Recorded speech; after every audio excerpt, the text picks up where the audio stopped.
Assalamualaikum warahmatullahi wabarakatuh. Kembali lagi di channel Radio Horor. Untuk kisah kali ini ada sebuah cerita dari tulisannya Om Ras. Dan untuk kisah yang akan saya bawakan kali ini, sebuah cerita yang berjudul Dibunuh Akibat Bermulut Telati. Dan sebelum kita lanjut ke ceritanya, tekan dulu tombol like video ini dan jangan lupa tekan juga tombol subscribe channel ini. Nyalakan juga lonceng notifikasinya agar tidak ketinggalan cerita-cerita lainnya dari channel ini.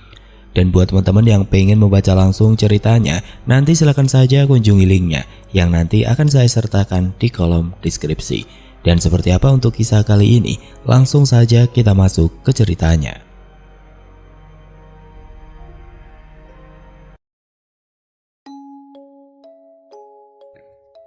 Kisah nyata kali ini bercerita tentang beberapa orang yang hobinya ngomongin orang. Mereka dibunuh di malam yang sama secara bergantian, hingga akhirnya mereka bangkit kembali. Katanya anak si Anur hamil di luar nikah ya? Ujar Bawi halus. Iya, kasihan ya, padahal bapaknya guru ngaji loh. Tapi kelakuan anaknya kayak begitu. Sudah, ucu-ucu jangan ngomongin orang. Ingat karmanya, kalian kan punya anak perempuan dan laki-laki. Kali saja nanti karmanya anak perempuan kalian pada hamil di luar nikah semua, dan anak laki-lakinya hamilin anak orang. Ujar Cudia, wanita berumur 45 tahun yang tidak suka mendengar gosip-gosip dari ibu-ibu di sekitarnya, karena dia juga pernah digosipkan mengambil suami orang dulu. Alah, bilang aja kalau kamu itu gak terima teman dekatmu si Anur itu dibicarakan kan? Padahal ini kenyataannya Cudia, jawab Bawi halus. Terserah kalian saja, yang pasti aku tidak ikut-ikutan, ujar Cudia seraya pergi meninggalkan serambi rumah Bawi halus yang memang berjualan ikan dan sayur. Dikasih tahu malah nuduh macem-macem, Cudia membatin. Di tengah jalan dia bertemu dengan Anur, teman akrabnya. Anur terlihat sangat sedih. Nur, sapa Cudia. Cu Anur tersenyum membalas sapaan Cudia. Mau kemana Nur? Tanya Cudia seraya menggandeng tangan Cu Anur. Mau ke tempat Bawi halus, beli ikan dan sayur. Sebaiknya jangan ke sana Nur, ke warungnya Cu Nenet saja. Di tempat Bawi halus, sayur dan ikannya tidak ada yang segar-segar, ujar Cudia mencegah Cu Anur, sahabatnya, untuk belanja di tempat Bawi halus. 1 minggu berlalu, ibu-ibu di warung Bawi halus kembali menggosipkan tentang anak Cu Anur yang akan menikah dengan anak juragan karet kampung sebelah. Dan setelah pernikahan, anaknya Cu Anur keluarga itu tidak pernah lagi digosipkan. Hingga suatu hari, ada seorang laki-laki bernama Amang Sapta yang baru saja bebas dari penjara karena kasus pembunuhan pada gandak istrinya yang kedapatan sedang melakukan pertekolan di rumahnya saat Mang Sapta sedang bekerja. Kembalinya Mang Sapta di kampung itu pun membuat para ibu-ibu tukang gosip menemukan bahan gosipan yang hangat-hangat. Desas-desus miring pada kedatangan Mang Sapta pun terus tersebar dari mulut ke mulut. Hari itu ada perkumpulan di masjid, diakhiri dengan ceramah-ceramah dari ustadz yang diundang ke desa tersebut. Kebetulan juga di sana ada Mang Sapta yang duduk paling sudut sambil mendengarkan isi ceramah yang disampaikan oleh ustadz.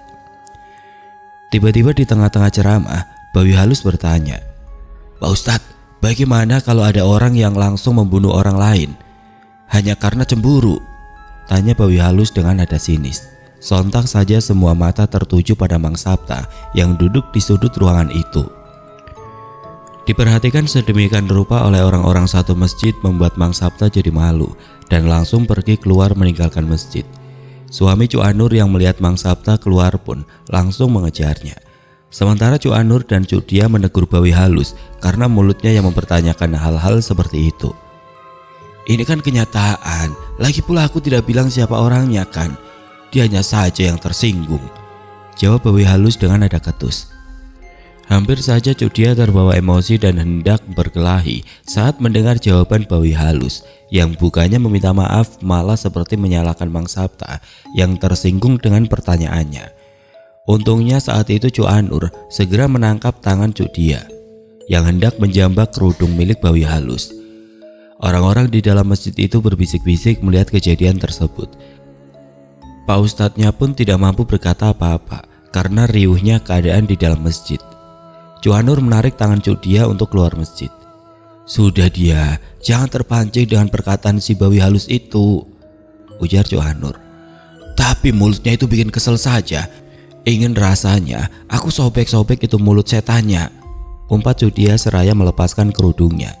Ia sudah sangat emosi. "Aku tidak habis pikir, kenapa ngomongin aib orang bisa jadi hobi mereka ya? Kasihan Pak Sapta, padahal andai aku yang berada di posisinya pun aku akan melakukan hal yang sama seperti apa yang dilakukan dulu. Coba kau pikir, salah siapa? Suami kerja pergi pagi pulang pagi dan istrinya malah berselingkuh dengan lelaki lain, berhubungan di rumah pula.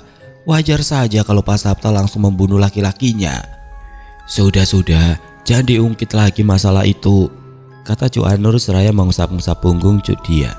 Sementara itu suami Cuk Anur sudah berhasil menemukan Mang Sapta yang sedang duduk di tepi sungai. Mang Sapta menangis. "Mau apa kemari?" tanya Mang Sapta pada suami Cuk Anur. Suaminya Cuk Anur menghela nafas panjang. "Keluarga saya juga pernah digosipkan, Pak. Sebab itu pula lah saya berhenti mengajar anak-anak mengaji," ucap suami Cuk Anur.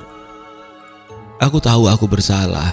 Bahkan setelah semuanya terjadi, aku sangat menyesal dengan apa yang sudah aku lakukan," kata Mang Sapta dengan nada suara yang sangat sedih. "Semuanya sudah terjadi. Menyesal itu hal yang wajar, tapi jangan berlarut-larut dalam kesedihan," kata suaminya Cuk Anur. Mang Sapta mengusap air matanya lalu mengangguk.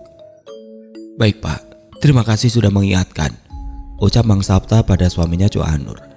"Sama-sama Pak, kita sebagai manusia biasa memang harus saling mengingatkan," jawab suami Cuk Anur seraya bersalaman dengan Mang Sapta. Lalu keduanya pun berpisah. Seminggu berlalu, sekarang Mang Sapta sudah kembali bekerja, walaupun hanya sebagai penuri getah atau penyadap karet di perkebunan milik Cuk Anur. Sore itu Cuk Dia sedang menghadiri acara selamatan, tapi Cuk Dia cuma membantu-bantu di bagian dapur. Dan kebetulan di sana juga ada bawi halus dan gengnya. Ucu-ucu, tahu tidak? Saya pernah lihat sewaktu saya lewat di belakang rumah si Sapta, dia sedang membelah kayu. Waktu itu kan dia tidak pakai baju. Nah, di punggungnya banyak sekali terdapat luka seperti bekas rokok," ujar bawi halus. Jangan-jangan itu bekas siksaan yang dilakukan oleh tahanan di penjara." Iya ya, syukurlah, pembunuh seperti itu memang harusnya dihukum mati saja," ujar bawi halus memanas-manasi. "Plak, ini mulut latih bener. Nih rasain, gimana rasanya? Enak? Panas kan?" ujar Cuk Dia sembari mengoleskan cabai yang sudah diulek ke mulut bawi halus dengan kasar. Apa? Mau seperti ini juga?" ujar Cuk Dia seraya melemparkan cabai-cabai itu ke arah teman-temannya bawi halus. Dan dalam waktu beberapa saat saja dapur tempat mereka menyiapkan makanan untuk para tamu langsung berantakan tidak karuan karena perkelahian Cuk Dia dan bawi halus. Orang-orang tidak ada yang berani mendekat karena Cuk Dia masih menggenggam cabai di tangannya yang sudah terbungkus plastik. Acara yang akan digelar sehabis Isya itu pun berantakan karena kuah-kuah serta lauk pauknya sudah habis tumpah akibat perkelahian ibu-ibu tersebut. Hingga kepala desa datang dan perkelahian itu akhirnya bisa dihentikan. Cuk Dia duduk sambil mengikat rambutnya dengan karet gelang, sementara bawi halus menunduk karena sedang diceramai oleh kepala desa. Yang tentu saja itu membuat bawi halus sangat malu. "Sekarang Bu Dia silakan pulang," ujar Pak Kades. Cuk Dia mengangguk dan langsung pamit pulang. "Saya pulang dulu Pak, maaf atas keributan ini," kata Cuk Dia. Pak Kades mengangguk. Di tengah perjalanan Cuk Dia melepaskan plastik di tangannya yang ia gunakan untuk sarung tangan tadi saat mengambil cabai, lalu mengolesnya, memasukkan paksa cabai ke dalam mulut bawi halus. "Aduh, wajah sama tanganku juga ikut panas," gumam Cuk Dia. "Sedang apa Bu?" tanya seseorang yang ternyata itu adalah Mang Sapta yang tengah mencari pucuk lambiding untuk sayur. "Ini Pak, ulah si bawi halus, kesel saya," jawab Cuk Dia. "Memangnya ada apa Bu?" tanya Mang Sapta. Cuk Dia terdiam sejenak. Ia enggan untuk mengatakan apa yang telah digosipkan Bawi Halus dan gengnya tadi. Tidak ada apa-apa, Pak. Saya hanya kesal dengan mulut mereka yang suka membuka aib orang, jawab Jodia. Ya sudah, kalau begitu saya pamit ya Bu. Permisi, ucap Mang Sapta seraya berjalan pulang. Jodia menghela nafas panjang. Ia merasa kasihan pada apa yang sudah menimpa keluarga Mang Sapta. Malam itu saat Jodia lewat di depan warung kopi milik Cu Irau, ia mendengar beberapa orang bapak-bapak sedang ngobrol. Kata istri saya, si Marto itu punya istri baru lagi. Pantas saja ya, dia jarang pulang ke kampung, ternyata sudah punya istri muda. Padahal kalau saya jadi Marto, saya tidak akan kawin lagi karena istrinya itu cantik, anaknya juga tampan-tampan. Itunya mungkin tidak enak lagi. Bapak-bapak, jangan suka ngomongin orang, apalagi sampai aib-aib orang ditertawakan. Ingat umur, Pak. Ingat juga itu jenis kelamin kalian. Laki-laki kok sukanya bergosip, tegur Jodia. Serentak tawa mereka terhenti. Setelah itu ada yang langsung pulang karena malu, ada juga yang seolah cuek saja. Jodia lalu melanjutkan perjalanannya yang ingin ke rumah Mang Sapta, mengantar dodol durian dan juga ikan kering, oleh-oleh dari suaminya Jodia yang baru pulang dari suatu daerah. Mau kemana dia? Tanya Cu Anur yang berpapasan dengan Jodia. Mau mengantar ini ke rumah Pak Sapta, Nur. Oh iya, ini aku juga baru dari rumahnya, mengantar iwak salap uli marengge. Ikan salap hasil. Rengge itu kayak jala tapi nggak berbentuk kerucut, melainkan panjang. Nggak tahu kalau di daerah kalian nyebutnya apa. Oh, kalau aku cuma lampuk dan ikan asin, ujar Jodia. Wah, enak itu. Ya sudah, aku duluan ya dia. Pamit Cu Anur mengakhiri pembicaraan dengan Jodia. Jodia mengangguk dan tersenyum. Kemudian ia berjalan ke arah rumah Mang Sapta. Di luar rumah itu terlihat lumayan terang karena ada obor di kedua sisi jalan masuk rumah itu. Saat sudah menaiki serambi rumah Mang Sapta, Jodia mendengar suara seseorang sedang mengaji. Karena tidak ingin mengganggu, Jodia pun memutuskan untuk duduk menunggu di serambi rumah sampai Mang Sapta selesai. Namun siapa sangka ada yang melihat Jodia saat sedang menunggu Mang Sapta itu. Dan kebetulannya itu adalah suami dari Bawi Halus. Bukan nama sebenarnya. Itu hanya gelar.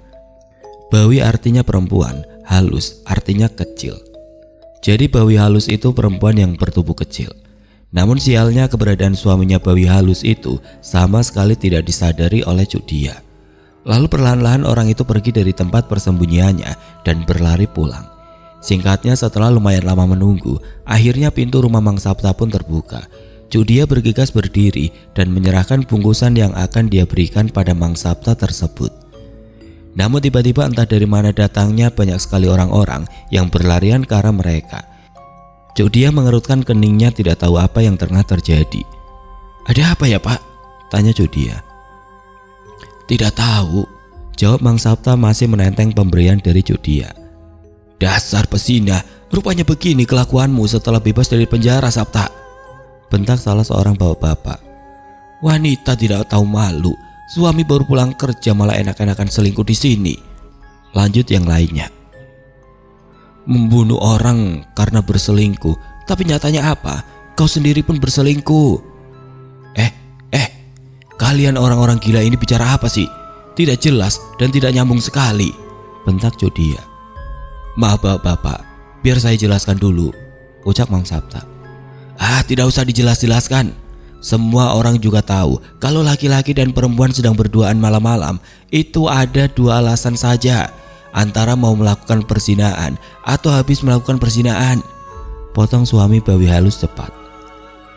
Kami tidak melakukan apa-apa. Jodia ini kemarin mengantar oleh-oleh lampuk dan ikan asin dari suaminya yang baru pulang dari luar daerah. Hanya itu saja, dan sebelum Jodia kemari, Cu Anur juga sudah lebih dulu ke sini mengantarkan ikan salap. Nah, ini bungkusannya. Bukti kalau memang kami tidak bohong, ujar Mang Sapta.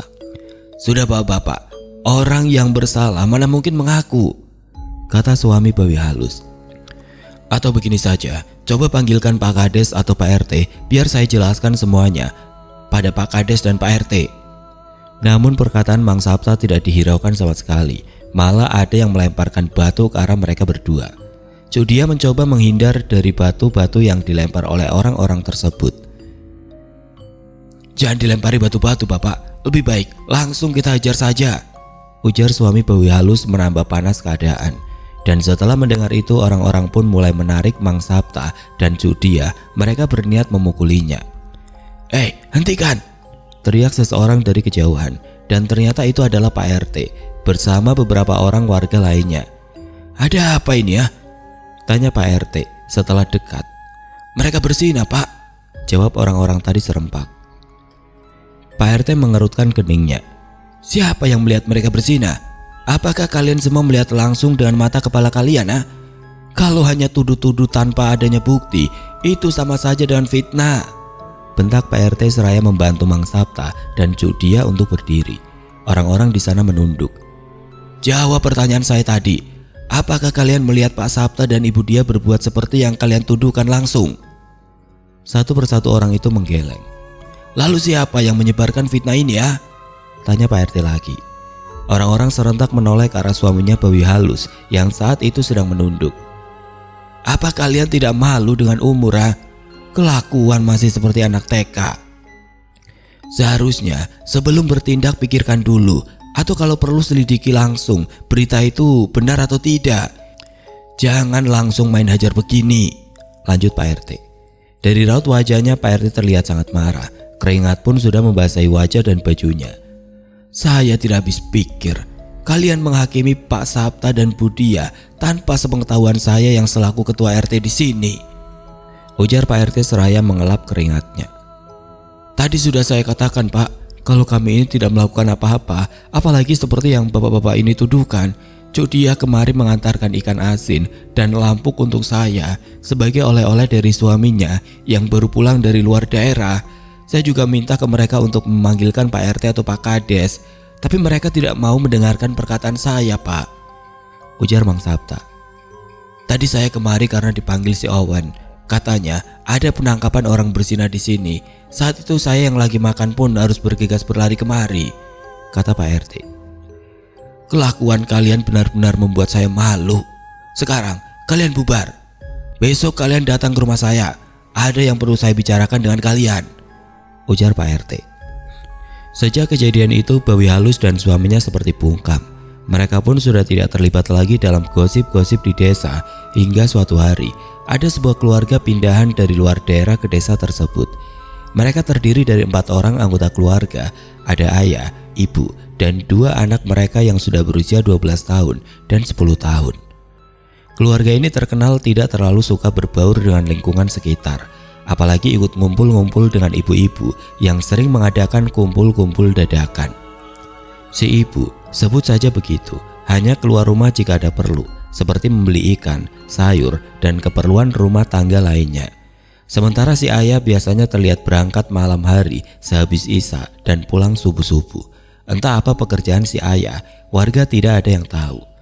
Dan anak-anak mereka tidak pernah dibiarkan keluar rumah. Seperti ada sesuatu yang ditutup-tutupi keluarga itu dari warga setempat. Dan kecurigaan pun semakin bertambah saat Bawi Halus mengaku pernah melihat si ibu yang diikat dan dipasung di sebuah kursi. Berita itu pun sangat cepat menyebar hingga ke telinga Pak Kades. "Paling juga itu karangannya si Bawi. Lagian kita semua kan tahu siapa itu Bawi Halus," ujar Cuk Dia. "Sudahlah Cuk, jangan terlalu ikut campur urusan orang. Urusin saja kehidupan kita masing-masing. Sudah bener apa belum?" lanjut Cuk Dia seraya membayar belanjaannya. "Si dia itu sok suci, kurang pergaulan," bisik temannya Bawi Halus. Cuk Dia hanya menghela nafas panjang, lalu ia berjalan pulang. Di suatu malam beberapa orang bapak-bapak sedang pulang memancing malam. Mereka mendengar suara teriakan-teriakan saat melewati rumah keluarga yang baru pindahan tersebut. Dan sejak malam itu, gosip-gosip yang tidak baik pun mulai menyebar. Ada yang bilang kalau si suami itu suka menyiksa istri, KDRT, atau kekerasan dalam rumah tangga. Dan ada juga yang bilang kalau keluarga itu penyembah setan, dan masih banyak lagi. Maklum, mulut orang-orang kalau sudah bergosip macam-macam aja. Hingga suatu malam orang-orang ramai berkumpul di warungnya Bawi Halus. Mereka asik membicarakan menggosipkan keluarga pindahan itu. Dan tanpa mereka sadari, si ayah, kepala keluarga pendatang baru itu, tepat di depan warung, dan kemungkinan si ayah mendengar semua yang orang-orang itu bicarakan. Ia menatap lekat ke arah orang-orang tersebut, seakan-akan ingin mengingat setiap wajah orang-orang yang berada di warung tersebut. "Permisi, lewat Pak, Bu," ucapnya kemudian. Dan itu adalah kali pertama si ayah bertegur sapa dengan para warga. Orang-orang di warung itu pun mengangguk. Dan belum jauh si ayah berjalan melewati warung tersebut, tiba-tiba Bawi Halus berkata, "Ternyata dia tidak mengerti dengan apa yang kita bicarakan. Pantas saja dia terlihat ramah sekali. Tidak tahu kalau kita sedang membicarakan dia. Tapi kan, ya yang kita bicarakan itu memang kenyataannya," ujar Bawi Halus. Terdengar desahan nafas si ayah. Ia nampak sangat geram dengan apa yang dibicarakan oleh orang-orang itu tentang dirinya yang sama sekali tidak benar. 2 minggu berlalu, malam itu hujan deras yang diiringi suara petir. Langit yang gelap dihiasi oleh pancaran-pancaran cahaya kilat. Semua orang enggan untuk keluar rumah. Mereka lebih memilih untuk tiduran atau meminum segelas kopi dan sepotong lempeng singkong yang masih hangat. Tanpa mereka sadari ada seseorang yang berjalan dengan sebilah pisau di tengah kegelapan malam dan hujan. Orang itu memakai sebuah topeng wajah. "Malam ini dinginnya tidak seperti dingin-dingin biasanya ya, Bu," ujar salah seorang yang berada di dalam sebuah rumah. "Iya, jangan-jangan ada yang akan meninggal ya," saut istrinya. "Us, jangan ngomong begitu, tidak baik," tegur suaminya. Yang ternyata adalah keluarga Cu Anur. Ternyata orang bertopeng yang tadi mengintip rumah Cu Anur tidak jadi masuk. Lalu dia pun melanjutkan jalannya ke arah sebuah rumah yang lain. Ia berdiri sejenak di depan rumah tersebut, lalu perlahan-lahan mulai mencari jalan untuk masuk. Dan sepertinya tidak begitu sulit untuk mencari jalan masuk ke rumah tersebut. Sesaat setelah orang bertopeng tersebut masuk, terdengar teriakan dari dalam rumah. Teriakan itu beradu dengan suara hujan deras dan juga sesekali suara petir, sehingga tidak ada yang bisa mendengar suara teriakan tersebut. Si bapak kepala keluarga yang tempo hari juga ikut bergosip dan kumpul-kumpul di warung itu pun akhirnya tewas dengan luka di bagian mulut dan leher. Bahkan tidak ragu-ragu, orang bertopeng itu juga menghabisi anak yang berada dalam ayunan. Setelah itu dengan langkah santai, ia kembali keluar dari rumah dan beberapa saat kemudian ia masuk lagi ke sebuah rumah dan kembali melakukan hal yang sama kepada setiap penghuninya. Satu persatu orang-orang yang berada di warung pada malam saat bergosip tentang keluarga baru pindahan itu dibantai dengan sadis. Dan tibalah giliran sebuah rumah yang akan menjadi target selanjutnya, yaitu Bawi Halus. Orang bertopeng tersebut mencari jalan masuk. Namun jalan yang sudah ia perkirakan jauh-jauh hari ternyata sudah ditutup dengan rapat. Dan tanpa kehabisan akal orang itu mencoba cara lain yang bisa membuatnya masuk ke dalam rumah. Dan setelah beberapa saat akhirnya dia bisa masuk. Di dalam rumah ternyata Bawi Halus dan suaminya sedang tidur. Tanpa berlambat-lambat lagi, orang bertopeng tersebut langsung menikamkan pisau ke arah suaminya Bawi Halus. Namun ternyata pisau itu hanya mengenai bagian lengannya. "Ah!"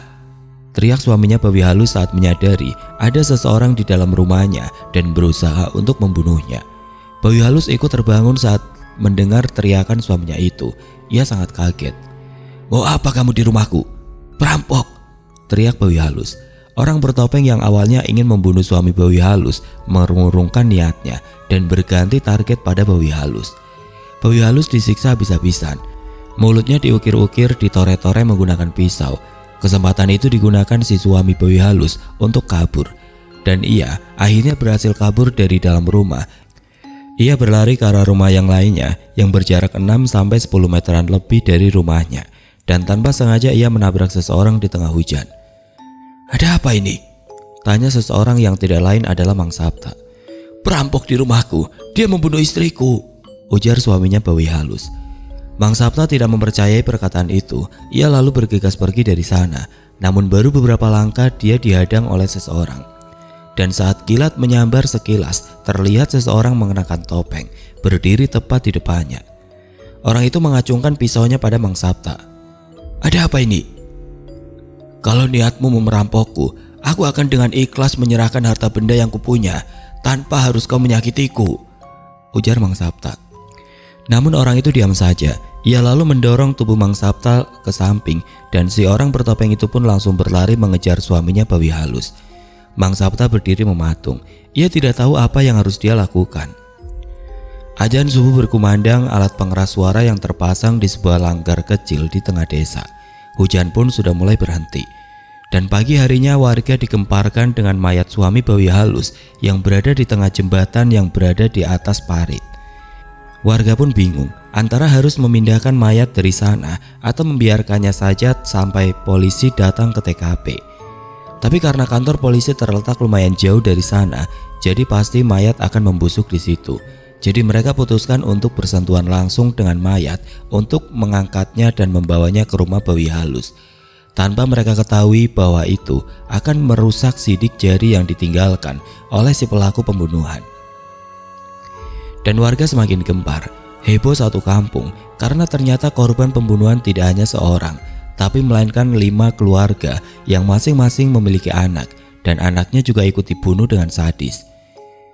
Dan bikin kesalnya lagi, para warga malah membersihkan semua mayat-mayat sebelum polisi datang. Dan saat polisi datang ternyata mayat-mayat sudah diletakkan berjejer. Saat ditanya polisi, mereka menjawab agar lebih mudah untuk diperiksa. 2 hari kemudian tidak ada hasil pemeriksaan. Lalu satu persatu warga pun ditanyai tentang siapa saja kemungkinannya yang memiliki dendam pada para korban. Mereka itu memang sering berkumpul-kumpul, Pak. Walau hanya sekedar bergosip, gosipnya juga parah, Pak.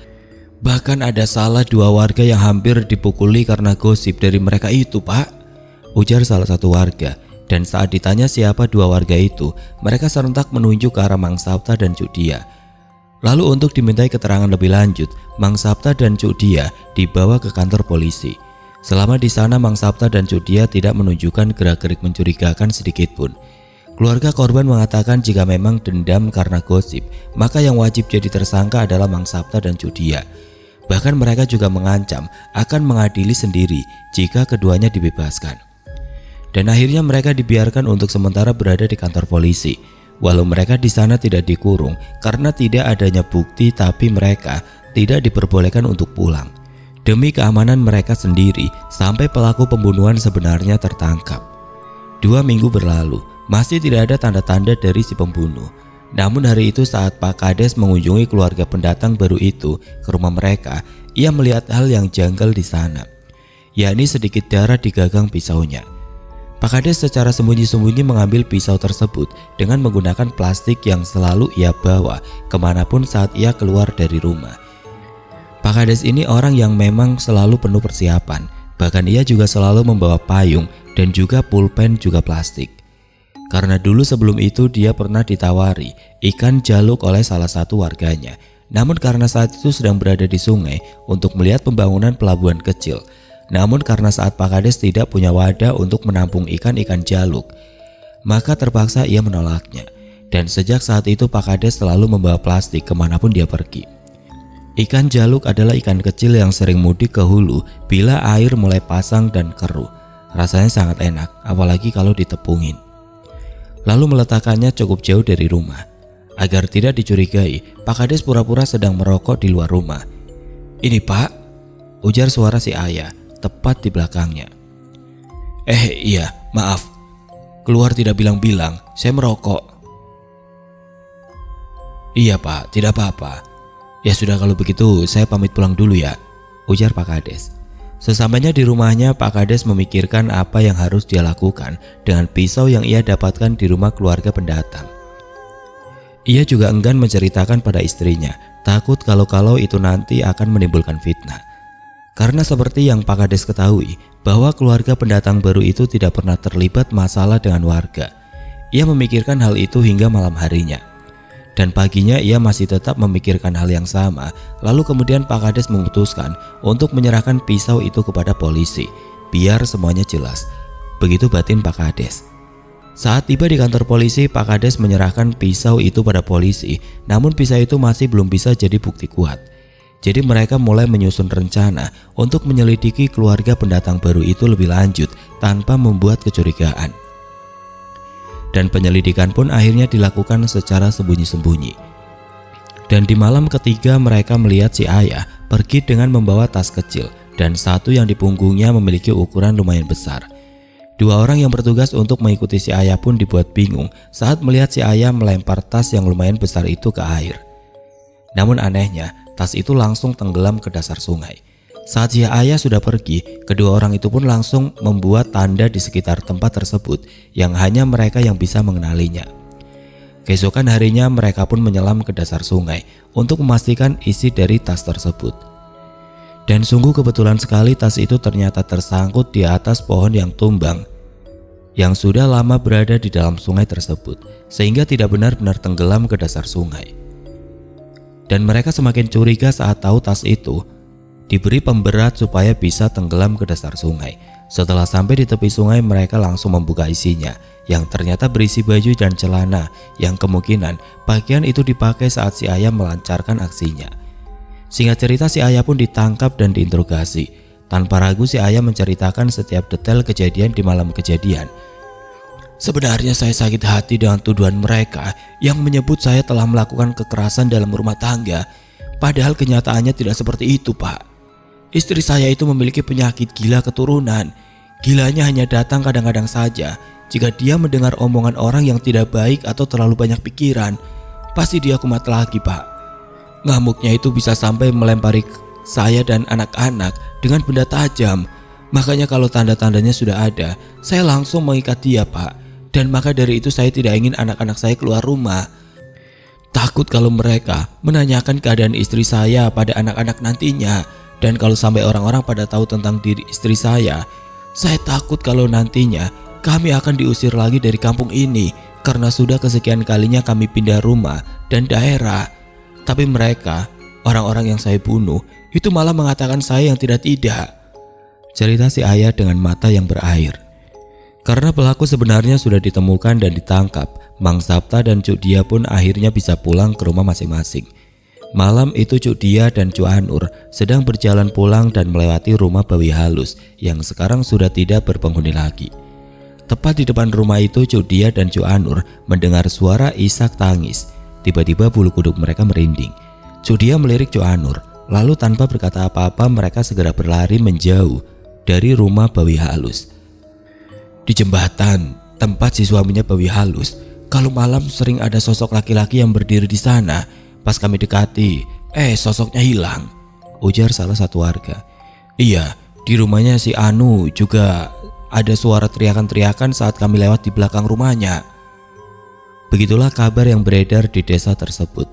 Di rumah-rumah bekas kejadian itu selalu ada saja sosok-sosok yang sangat mirip dengan si korban berseliweran di sekitarnya. Tapi sosok-sosok itu hanya sekedar menampakkan diri, tidak pernah mengganggu warga. Dan dengan seiring berjalannya waktu, warga sekitar pun sudah terbiasa dengan penampakan-penampakan sosok-sosok tersebut. Di desa itu pun sudah sangat jarang bergosip. Bila ada yang bergosip pasti akan diingatkan dengan kejadian Bawi Halus dan kawan-kawannya yang mati akibat mulut mereka sendiri. Sungguh perbuatan yang tidak baik. Selain merugikan dan mempermalukan orang lain, bisa juga jadi senjata yang bisa membuat kita dalam bahaya.